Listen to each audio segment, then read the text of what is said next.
And we're going to invite Dr. Muris Hadzic up as the first presenter of day 2 of this amazing conference. But let me give you a little brief background of Dr. Muris. He's an associate professor of finance at Lake Forest College. He earned his PhD and MBA in finance from Syracuse University.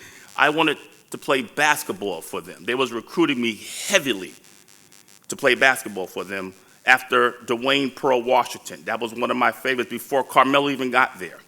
I know it well. and specializes in asset pricing, investments, portfolio theory, and behavior finance. His research interests span the diffusion of information in financial markets, household spending, housing markets, powerful, economics, asymmetries, consumer credit, and Islamic finance with a focus on equity-based financial system. Dr. Hadzic has published in journals such as Review of Financial Studies, Applied Economics, Journal of Real Estate Portfolio Management, an Intentional Journal of Housing Markets and Analysis. His work explores the asymmetrical relationships between monetary policy, consumer sentiment, and housing markets, among other topics. Please join me in welcoming Dr. Muris Hadzic. Wow.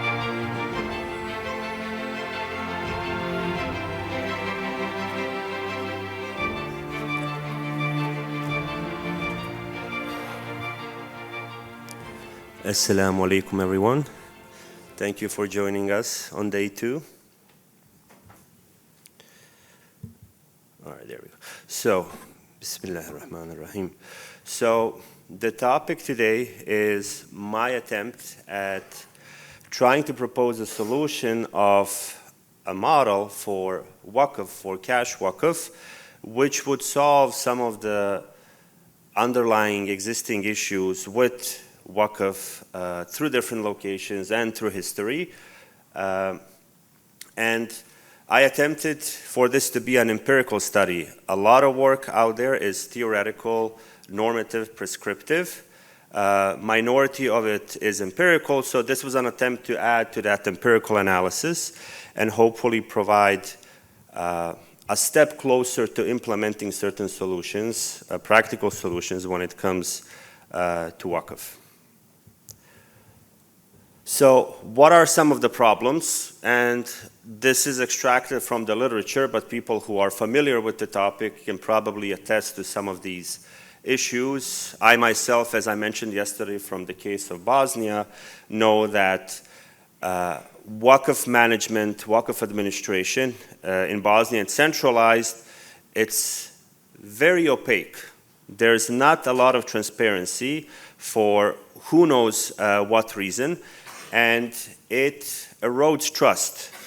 Bosnian legal system, luckily, as a remnant from the Yugoslavia, is surprisingly very strong, but it's not used very appropriately for waqf management. And to give you one small example, my father, who was an accountant and an auditor, he was on a board in our local city or local community within the Islamic community of Bosnia and Herzegovina, and he was proposing, let's do an internal audit for ourselves, for this board, nothing public, it doesn't have to go anywhere else, to see our accounting, to see our properties, waqf, everything, just understand for ourselves where we are, how valued this is, what we have, and he was flat out rejected, and very soon he was off the board. So transparency is a big issue, and that ties questions to governance, to trust, even corruption, even though I don't want to assume that, but it leads to those questions. In a lot of countries, the legal framework is not on par with the modern developments, especially with the financial markets, and the financial markets themselves in a lot of countries are not on par to provide good enough base to provide sustainability for waqf, particularly cash waqf in this situation. So the paper tries to answer a few questions, which is how can we leverage the US financial and legal system to resolve all of these problems, modern and historical, that have plagued Waqf? Is it feasible? Is it financially feasible? We talk about sustainability. This is, I think, the biggest contribution of this paper, just saying, is it feasible? If we try this, would we actually make a good decision and contribution for any hypothetical Waqf fund? And using useful data, good data, I also test whether the level of halalness, to call it that way, whether more or less halal stock when you follow IOFI standards, whether that makes a difference in terms of financial performance. And just to connect this to the previous literature, to practice, and to policy. So what does the model really propose? The main thing is, nothing extraordinary, is let's use what seems to be the best at the moment in terms of legal and financial framework. And maybe it's not best at everything, maybe it's not best for every single thing, but when you take everything into consideration, primarily the financial markets, the size, the liquidity, the depth of the financial markets in the US, coupled with very strong dependable legal system, we have something that's not necessarily optimal, but probably best in class given when compared to other countries that can help us establish Waqf, maintain Waqf, and leverage the legal protections and the depth of the financial market to achieve long-term perpetual stability of Waqf. So what are the underlying principles that every Waqf and this model should have? First of all, the principle, anything that has been given to Waqf needs to be perpetual and needs to be protected, right? We do not touch that. That stays. Only what's earned from that, any returns, any yields, is subject to actual support to beneficiaries of whatever cause. Sharia compliance is an absolute must. In this particular case, in the test that I'll show, empirical test, I use IOFI standards, but any applicable Sharia standards can obviously be used.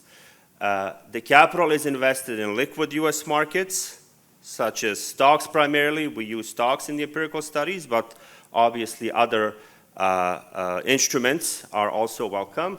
As I mentioned, only profits are distributed, whether it's the price appreciation or dividends. That's the only part that's distributed, and sometimes even a portion of that, not the entire amount. And very importantly, the Waqf is for a very specific purpose. Not just, when I say specific purpose, not necessarily, oh, this is for orphans, this is for water wells. No, it's for Chai Care as a nonprofit, and they have a food pantry that services Chicago or even a local neighborhood. Waqf is for that specific purpose. So when donors donate to Waqf and when Waqf distributes to beneficiaries, it's specifically known what that means. So that's at least how this is envisioned. I'm sure you cannot see what this looks like. I tried to put it all in one picture.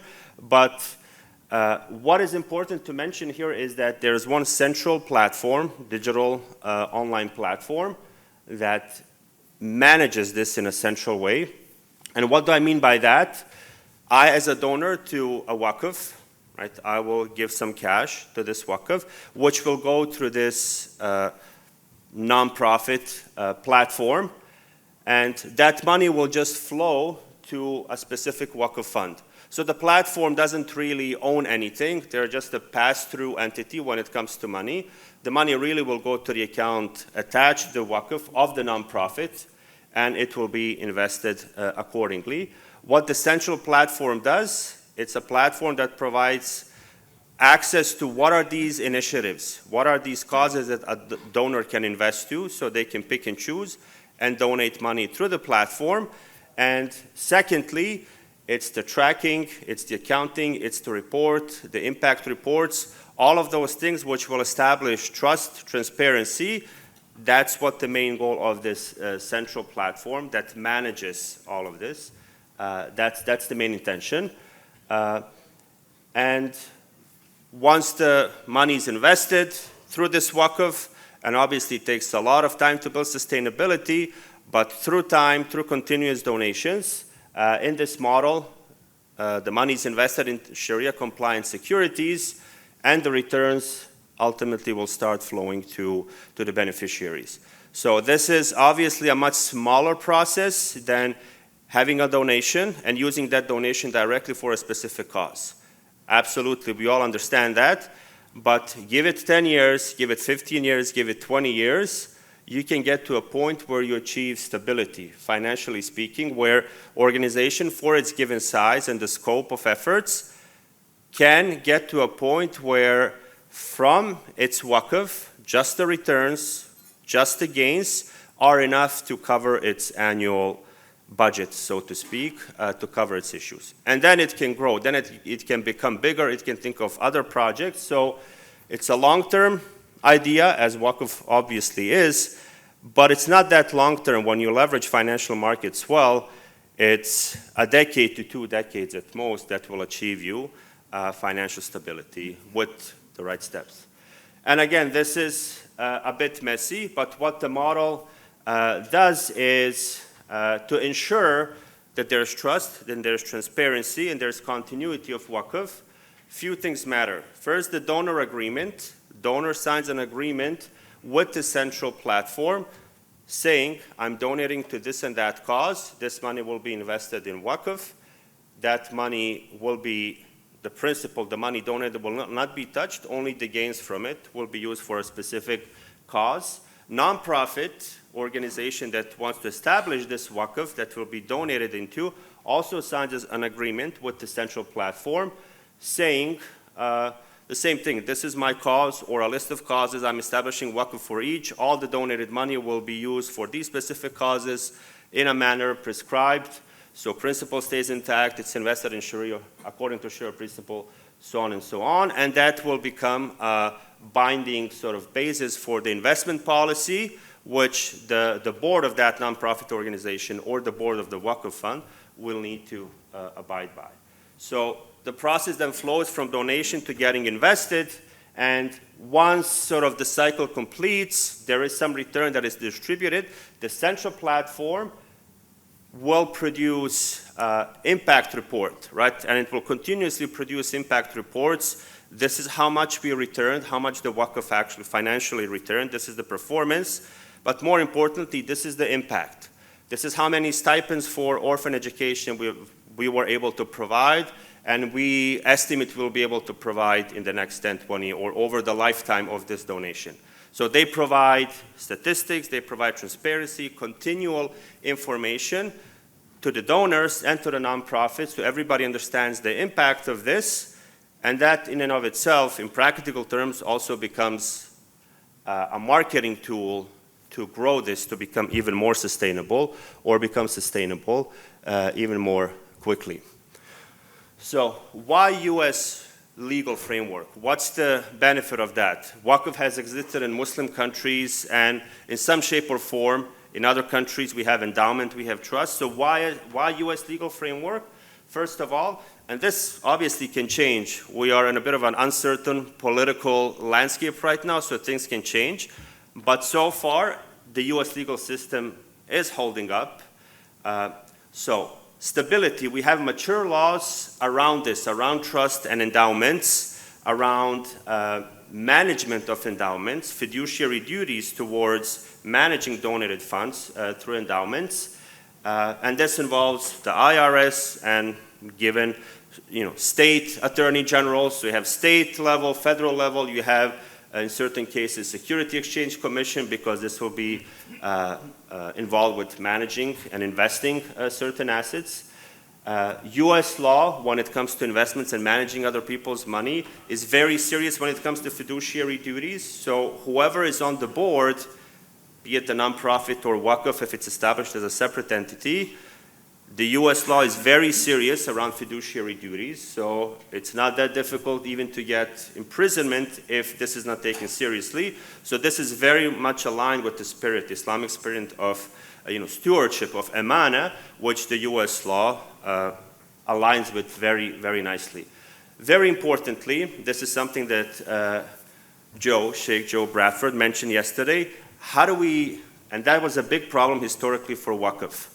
Once you get to a point where, especially with real estate property, you cannot use that Waqf property as intended for many reasons. A classic example given by Timur Quran in his seminal paper on this topic, you have Caravanserai, which served passengers for many centuries, many decades at least, but now there's a highway 30 miles from that, so nobody passes that, and that real estate property cannot serve its purpose. But it was given to Waqf to serve that very specific purpose, so you're now in a limbo. You cannot use the property for anything else, and you cannot change it. The US legal system solves this problem through the Cyprus doctrine, where they say, well, if an endowment, a trust, comes to a point where it cannot continue in its current fashion, or it cannot continue to support the causes, directly the cause that was originally intended to, the law prescribes that find the next best alternative, which maintains the spirit of what the original donor wanted. So if the original donor said, I wanted to donate to higher education, and if that particular university they donated to ceases to exist for financial reasons, find the next most similar, closest higher education institution you would support to continue the mission and the purpose of this endowment. And the donor and the nonprofit agreement that I mentioned previously, even though this is by default law, it will also specifically prescribe what this doctrine says. We don't want to end up with dead capital. We want to make sure that the intended donation, the intended cause is supported no matter what. And I mentioned this during the panel yesterday in this sort of pilot test we did with this type of a model. The very first thing we did was food pantry. It worked well until it didn't. It needed to be shut down. So we actually had to go through the process of transferring that fund, which was for food pantry, to a different nonprofit, which was working in that same area. And we managed to do that successfully, but US law protects against any loss of endowment fund or loss of missing the cause, the intended cause for this. And finally, US markets obviously have this deep liquid financial markets and also allow for global reach. It's with some obstacles for the right reasons. US is fairly accessible to international organizations to establish themselves here and benefit from the US legal and financial framework. So let me jump to the empirical analysis, which under certain assumption test, is this feasible, right? Yeah, we should do it. Can we actually do it? So what are the tests? So I run different types of tests, but I use about 1,000 Sharia compliant stocks using Musafa specifically, which is a platform that provides Sharia screening. In my personal opinion, not any official endorsement, but they're probably the best in terms of doing this job. I use Quant Connect to get financial data, high quality institutional grade data. This is a bit of a creative workaround against using classic data sets in finance that provide this data, which are extremely expensive. And the time frame is January 19 to December 2024. If you're familiar with finance research, this is a very short time frame. It's because existence of historical list of halal stocks is not there, or it's not very reliable. So we went with what we reliably can know, but it covers enough of a variation in what is happening in the market to allow us to sort of conclude, would this type of strategy survive? And in terms of money, kept it simple, $10,000 initial capital, just that, or that with $2,000 monthly contribution, just to see how that would perform. And the rule is you don't touch the principal. That's embedded in the test.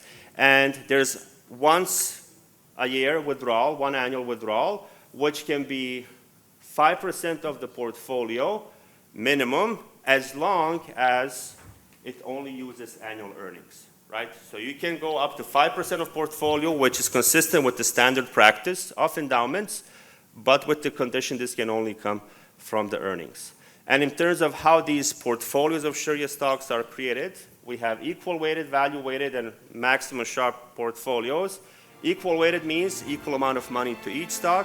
Value weighted means depending on how big the stock is, they get more exposure in the portfolio. And then maximum Sharpe is optimized portfolio using financial theory. So key findings. A-level stocks, the most halal stock, happen to be the smallest and the riskiest. So just investing in more halal stocks is not financially prudent. Finding number one, least halal stocks, but still halal, are less risky and more financially prudent to invest in. This just shows that through some graphs that as you go more halal, you also go increase in risk. Halal universe is riskier because it has primarily small size stocks, which are known to be the least risky. So with that, if you just invest in the most halal stocks in the US, know that you're taking a specific type of risk, which is the risk of small stocks, which are very volatile. They can perform really well, or they can crash and go bankrupt pretty well as well. Now, in terms of performance, I think this is the one slide that may be more important than the others. If you invested only $10,000 and kept it, using C-rated stocks, the least halal stocks, the safest stock, the lowest performance on average, you still get an average annual return of about 16-17%, which is very good if you're familiar with, again, on average, the performance of portfolios, mutual funds, and so on. And if you invest $10,000 and $2,000 additional every month, this is the total capital gain. So this number is misleading, 68% a year return, because it includes the $2,000 contribution. So you should subtract about 40%, 45%. So you still get an annual return of about 20+% on average per year. But in terms of dollars, if I invested $10,000 initially and $2,000 every month per year, I still earn $127,000 pure gain, which translates into more than 20%. So what are the key takeaways? It's always good to diversify. Do not invest just in A-level stocks, the most halal stocks. Mix it up. You'll achieve better performance, even with purification required from the less halal stocks. And the more professional return optimization will get better results. So to conclude, this is feasible, but it requires professional financial management, and it cannot be just, let me invest in halal stocks and keep it at that. Excellent. Thank you. Excellent presentation. We gave him a little extra. Thank you. Thank you for that. Yeah.